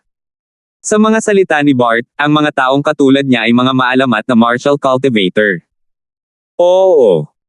Tumanggaw si Nympha, namumula ang kanyang karaniwang nakaka-relax na mukha. Pagkatapos lumaki ang powerhouse, hindi siya matalo sa Dow Marshall Saint Land. Sa kanyang kapanahunan, siya ay nirerango bilang No. Isa sa Supreme Saint ranking ng Dow Marshall Saint Land. Minsan ay lumaban siya sa No. 2 hanggang No. 10 ng Supreme Saint ranking ng sabay-sabay. Isa iyon laban sa 9 na iba pang powerhouses. Ang walang hanggang labanang iyon ay naging isang alamat sa Dow Marshall Saint Land. Habang nagsasalita si Nympha, sumilay ang paghanga sa kanyang mga mata. Supreme Saint ranking. Natigilan si Alvin. Inililista ng Supreme Saint ranking ang nangungunang mga powerhouse ng Saint Stage sa Dow Marshall Saint Land. Kinakatawan nito ang pinakamalakas na tao sa Dow Marshall Saint Land. Ang pagiging No. Isa sa Supreme Saint ranking ay nangangahulugan din na siya ang pinakamalakas na tao sa Dow Marshall Saint Land. Ang boses ni Bart ay umalangaw-ngaw sa isip ni Alvin. Kasabay nito, ipinapaliwanag pa rin ni Nympha sa kanya ang ranking. Inilalagay ba ng Supreme Saint ranking ang nangungunang mga powerhouse ng Saint Stage sa Dow Marshall Saint Land? Nagulat si Alvin. Huwag ba, sa panahon mo, ano ang nilagay mo sa Supreme Saint ranking? Curious niyang tanong. No. 79 ako sa Supreme Saint ranking, pagmamalaki ni Bart. Hindi. 79. Natigilan si Alvin pagkatapos ay nagtanong, ilang lugar ang naroon sa Supreme Saint ranking? 100, sabi ni Bart. Gaano ka katagal doon? Anak, pagod na ako. Kailangan ko ng pahinga. Nang marinig ang tanong, binago ni Bart ang paksa at pagkatapos ay tumahimik. Humalaklak si Alvin sa likod ng kanyang manggas. Tila matagal nang hindi na natili si Bart sa Supreme Saint ranking. Kahit na nahulaan niya na si Bart ay hindi na natili sa Supreme Saint ranking sa loob ng mahabang panahon, hindi niya akalain na hindi man lang siya nanatili sa rank ng higit sa 1 oras. Sa oras na iyon, natatawang biro si Bart dahil noong hinahamon niya ang No. 79 ng Supreme Saint ranking, may 2 iba pang powerhouse ng Saint Stage na naghihintay na hamanin siya. Nang matalo niya ang kanyang kalaban at palitan siya bilang No. 79 ng Supreme Saint ranking, tinalo siya ng mga sumusunod na powerhouse ng Saint Stage. Sa makatuwid, napaatras siya ng 1 pwesto at sa halip ay nirerango ang No. 100. Gayunpaman, pinalayas siya sa Supreme Saint ranking matapos siyang hamanin ng iba pang powerhouse ng Saint Stage at talunin siya. Simula noon, wala na siya sa listahan. Ang senior na iyon ay nirerango ang No. Isa sa Supreme Saint ranking sa loob ng 30 taon. Walang sino man ang makagalaw sa kanyang posisyon. Siya ay tinanggal mula sa Supreme Saint ranking nang hindi na siya makalaban dahil umakyat siya sa langit at naging immortal, dagdag ni Nympha. Umakyat sa langit at naging immortal. Habang nakikinig kay Nympha, isang eksena mula sa bayan ni Alvin ang pumasok sa kanyang isipan. Ang liblib na kanya na iyon na may salitang, espada, ay sariwa pa sa kanyang isipan. Ang birthing na iyon nananabik sa salitang espada, at tinawag ang kanyang sarili na Sword Saint ay tila binanggit ang pag-akyat sa langit at pagiging immortal. Sa pag-iisip niyan, nagtanong si Alvin, Nympha, paano natugunan ang powerhouse? Tinawag siya ng mga tao na Sword Saint. Hindi alam ng maraming tao ang kanyang pangalan, sabi ni Nympha. Espada Santo. Ang sulok ng bibig ni Alvin ay hindi maiwasang mapakibot nang marinig niya iyon. Nagkataon lang. Pareho silang tinawag na Sword Saint at umakyat sa langit upang maging immortal. Maaaring nagkataon din. Hindi pangkaraniwan para sa isang makapangyarihang sword cultivator na tawaging Sword Saint, naisip niya sa sarili. Ayon kay Nympha, ang pamamaraan ng paglilinang sa Cloud Continent na maaaring linangin hanggang sa Martial Emperor stage ay hindi mas masahol kaysa sa pamamaraan ng paglilinang mula sa Dao Martial Saint Land. Ang Nine Dragons War Sovereign technique na aking nilinang ay kilala bilang ang nangungunang paraan ng paglilinang sa Cloud Continent.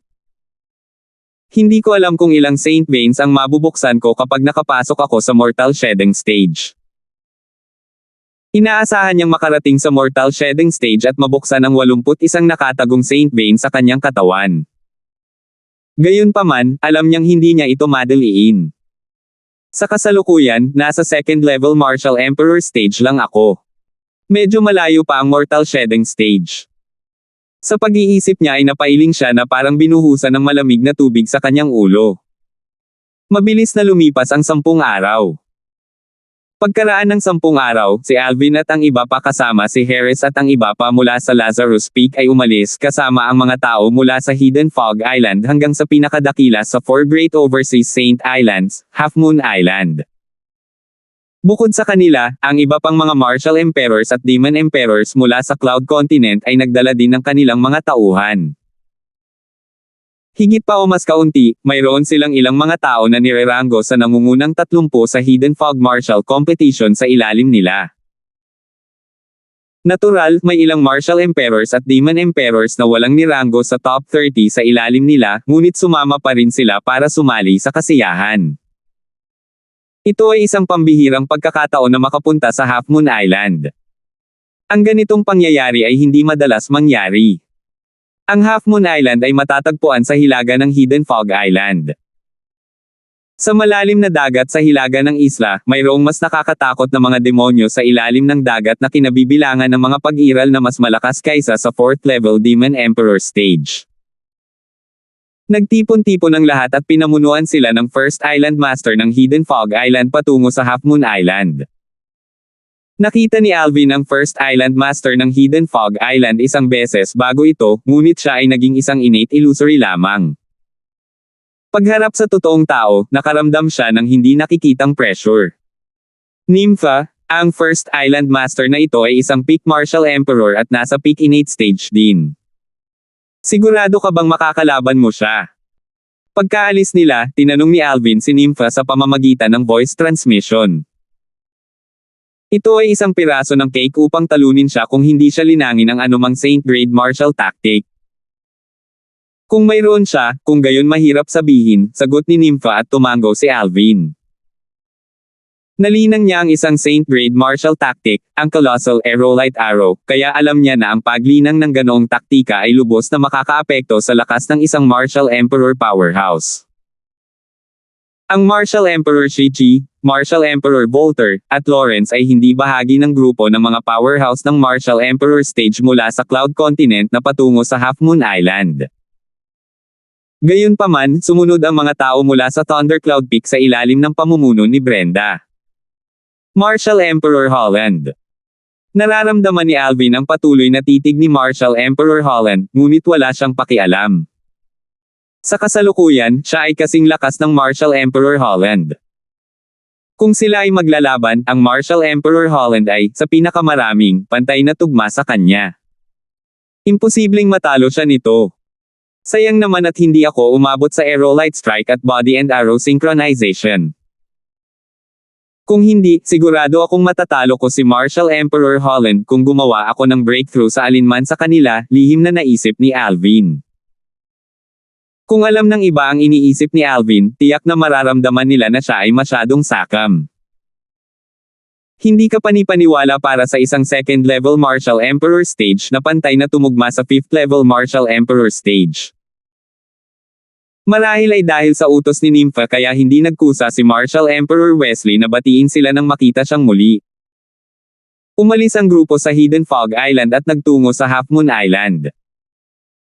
Bilang karagdagan sa First Island Master ng Hidden Fog Island, sinundan at binantayan ng Third Island Master ang likurang bahagi ng grupo.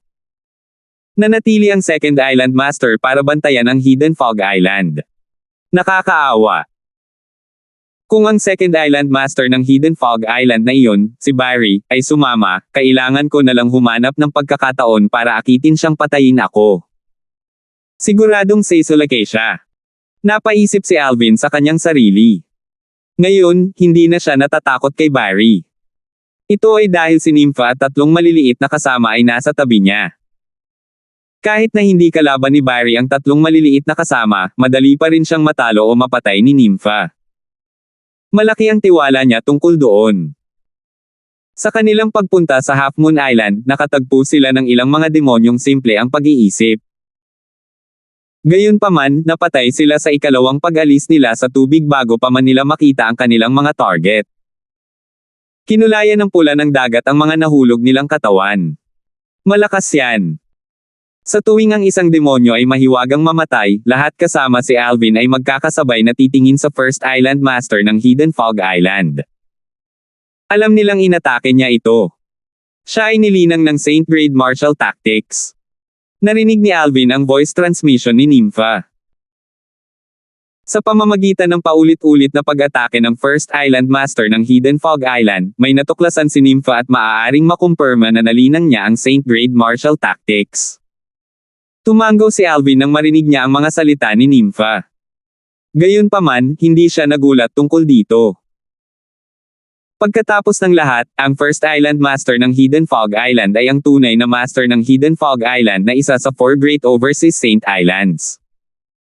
Hindi katakataka para sa isang taong ganoon ang nagel-inang ng Saint Grade Martial Tactics. Mas kakaiba pa sana kung hindi niya ito nilinang. Tahimik na lumipas ang oras at isang buwan ang lumipas sa isang kisap mata. Half Moon Island ba iyon? May tumawag sa mahinang boses at ginising si Alvin na nagtatanim na nakapikit. Tumitig si Alvin at nakita ang isang maliit na itim na spot sa harap na patuloy na lumalaki sa isang sulyap. Hindi tulad ng Hidden Fog Island na nababalot ng mga layer ng fog, ang isla na unti-unting nag-clear ay nahulog sa kanyang linya ng paningin. Half Moon Island. Andito na tayo sa wakas, bulong ni Alvin. Noong nakaraang buwan, inilaan ni Alvin ang kanyang sarili sa paglilinang, sinusubukang unawain at pagbutihin ang kanyang dalawang profundities ng sabay-sabay. Pinahuhusay niya ang kanyang lakas sa bawat sandali ng bawat araw. Ang grupo mula sa Hidden Fog Island kasama si Alvin ay matagumpay na nakapasok sa Half Moon Island sa ilalim ng gabay ng First Island Master of the Hidden Fog Island. Ang bird's eye view ng Half Moon Island ay kamukha ng pangalan nito. Marahil iyon ang dahilan kung bakit ito nakilala bilang Half Moon Island. Pagdating natin sa Half Moon Island, makikita natin ang Dao Cultivator mula sa dalawa pang mortal continents. Ang puso ni Alvin ay napuno ng pag-asa at pag-uusisa sa mga Dao Cultivator. 1319. Matapos sundan ng grupo ang First Island Master of Hidden Fog Island sa Half Moon Island, dumiretso sila sa gitna ng isla. Ang Heaven and Earth Origin Energy ay masiksik habang mas malapit ito sa gitna ng Half Moon Island. Parang nakabaon sa ilalim ng gitna ng isla ang pinakamataas na grado ng Origin Stones na ugat ng Half Moon Island. Hindi naging mahirap para kay Alvin na alamin ito. Sa daan, ang tanging nakita nila ay isang luntiang kagubatan nang lumipad sila. Napakasariwa ng hanging nilalanghap nila, at parang simoy ng tagsibol. Ang lupa mula sa aking nakaraang buhay ay industrialisado at binuo. Ito ay bihirang magkaroon ng ganitong uri ng kapaligiran. Sa sandaling ito, hindi maiwasan ni Alvin na isipin ang lupa mula sa kanyang nakaraang buhay. Ang mga araw na iyon sa mundo ay parang buhay na ang nakalipas. Di alam, mahigit 10 taon na ang nakalipas mula nang dumating ako sa mundong ito. Napabuntong hininga si Alvin. More than 10 years. I don't know if that guy is dead. Malamig na kumikinang ang mga mata ni Alvin nang maisip niya ang taong nagtaksil sa kanya. Sa mundong ito, makikita rin natin ang mga bituin kapag tinitingnan natin ang kalangitan sa gabi. Ibig sabihin, ang lupang kinatatayuan ko ay malamang na isang planeta. Lumilipad ang iniisip ni Alvin. Parehong mga planeta. Hindi ko alam kung ang mga powerhouse ng Saint Stage sa Dow Marshall Saint Land ay maaaring umalis sa planeta at pisikal na maglakbay sa kalawakan. Nang maisip iyon ni Alvin, nakaramdam siya ng labis na pananabik. Kung posible iyon, maaari siyang maglakbay sa ibang mga planeta o kahit pabalik sa lupa. Bagamat si Alvin ay walang inaalagaan sa lupa, nakakaramdam siya ng bukol sa kanyang lalamunan sa tuwing naiisip niya ang taong iyon na nagtaksil sa kanya. Gusto niyang punitin siya sa 1,000,000 piraso. Aabalahin siya nito hanggat nabubuhay ang taong iyon. Marahil, magaan ang pakiramdam ko kapag ang taong iyon ay natural na namatay pagkatapos ng 100 taon, naisip ni Alvin sa kanyang sarili. Karaniwan na para sa mga tao sa planetang ito na mabuhay ng higit sa 200 taon sa sandaling nakalusot sila sa Marshall Emperor Stage. Tungkol sa pagbabalik sa lupa, pinaglalaroan lang ni Alvin ang ideyang iyon. Pagkatapos ng lahat, ito ay masyadong hindi makatotohanan. Ang Sword Saint, Bert Ing, ay may binanggit tungkol sa pag-akyat sa langit at pagiging isang immortal. Sa katunayan, binanggit din ito ni Nympha. Sa aking bayan sa lupa, mayroon ding mga sinaunang alamat tungkol sa pag-akyat sa langit at pagiging isang Diyos.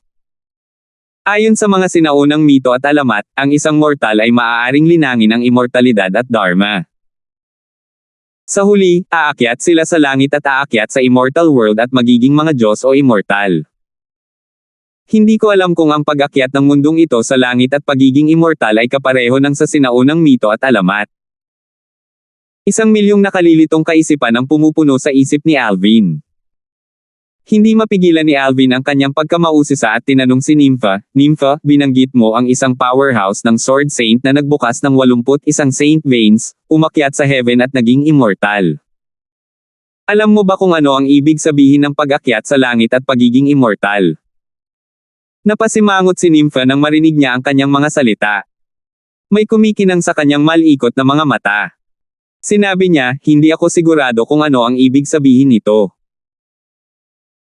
Gayunpaman, may tsismis sa Dow Marshall Saint Land mula noong sinaunang panahon na ang pag-akyat sa langit at pagiging isang immortal ay nangangahulugang aalis ang isang tao sa Dow Marshall Saint Land. Aalis sa Dow Marshall Saint Land. Sumimangot si Alvin. Ano ang ibig sabihin nito? Namatay ba sila? O lumipat sila sa ibang mundo?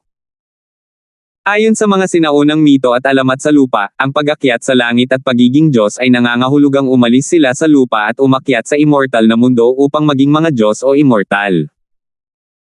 Gayunpaman, hindi niya alam kung paano gumagana ang mga bagay sa mundong ito. Hindi ko pa narinig iyon dati. Gayunpaman, sa palagay ko ay hindi sila namatay. Kung tutuusin, napakahaba ng buhay ng isang powerhouse ng Saint Stage. Sinabi ni Nympha, ang buhay ng isang makapangyarihang Saint Stage powerhouse ay maaaring magtagal ng walang hanggan. Maaari silang mabuhay hanggat langit at lupa. Boom! Ang mga salita ni Nympha ay parang kidlat na nakamamanghang Alvin. Buhay na kasing haba ng langit at lupa. Hindi ba't iyon ay tulad ng immortalidad sa mga alamat? Sa sandaling ito, naramdaman ni Alvin na bumilis ang tibok ng kanyang puso. Sa sobrang bilis ng tibok nito, parang lalabas na ang puso niya sa dibdib niya. Kawalang kamatayan. Iyon ang pangarap ng lahat. Noong nasa lupa pa si Alvin, narinig niya na ang mga immortal sa sinaunang mito at alamat ay mabubuhay hanggat langit at lupa. Gayunpaman, iyon ay isang alamat lamang. Dati, inakala ni Alvin na ang immortalidad ay umiiral lamang sa mga alamat. Gayunpaman, sinabi lang ni Nympha sa kanya na ang makapangyarihang powerhouse ng Saint Stage ay maaaring mabuhay magpakailanman. Paanong hindi siya mabigla nito? Huminga ng malalim si Alvin sa pagtatangkang pawiin ang kanyang pananabik at nagtanong, "Nympha, totoo ba ang sinabi mo? Ang makapangyarihang mga powerhouse ng Saint Stage ay maaaring magkaroon ng walang katapusang buhay, mabubuhay hanggat langit at lupa." Totoo naman. Tumango si Nympha. Hindi ito bihira sa Dow Marshall Saint Land. Gayunpaman, hindi lahat ng powerhouse ng Saint Stage ay mabubuhay hanggat langit at lupa. Ang mga powerhouse na iyon nakakalusot pa lang sa Saint Stage ay maaari lamang tumaas ang kanilang lifespan hanggang 1,000 taong gulang. 1,000 taong gulang.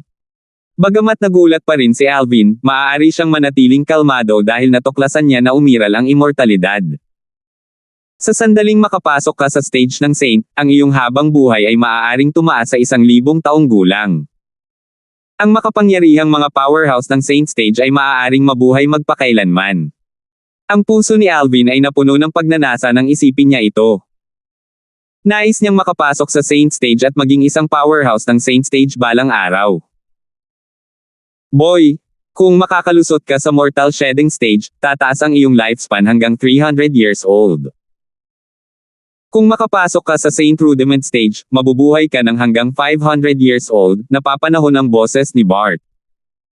Nagliwanag ang mga mata ni Alvin pagkatapos niyang marinig ang mga salita ni Bart. Kahit na ang isa ay pumasok sa Martial Emperor Stage at naging isang Martial Emperor powerhouse, ang kanilang lifespan ay tataas lamang sa halos 200 taong gulang. Gayunpaman, ang Mortal Shedding Stage ay maaaring magbigay ng habang buhay na 300 taong gulang.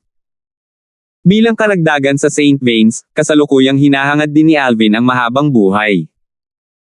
Gusto niyang pagbutihin ang kanyang cultivation base at makapasok sa Mortal Shedding Stage. Haha! Tenzin, kanina pa. Biglang tumunog ang masaganang tawa at ikinagulat ni Alvin. Tumangala si Alvin at natuklasan na nakarating na sila sa gitna ng Half Moon Island. Sila ay nag-hover sa gitna ng hangin, sa itaas ng ilang mga gusali. Isang matandang lalaki ang nakatayo sa harapan nila. Kasunod niya ang 2 pang matandang lalaki at isang medyo may edad na. Parehong damit ang suot ng matanda at ng 3 tao sa likod niya. May nakaberde na half moon sa kanilang mga dibdib.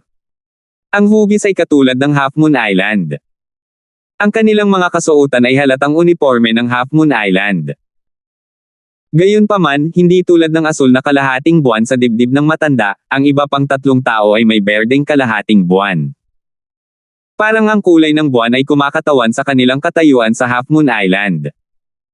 Nakuha ito ni Alvin sa isang sulyap lamang. Kasabay nito, may ilang bulong na pumasok sa tenga ni Alvin. Ito ay ang Vice Island Master at mga Elder ng Half Moon Island.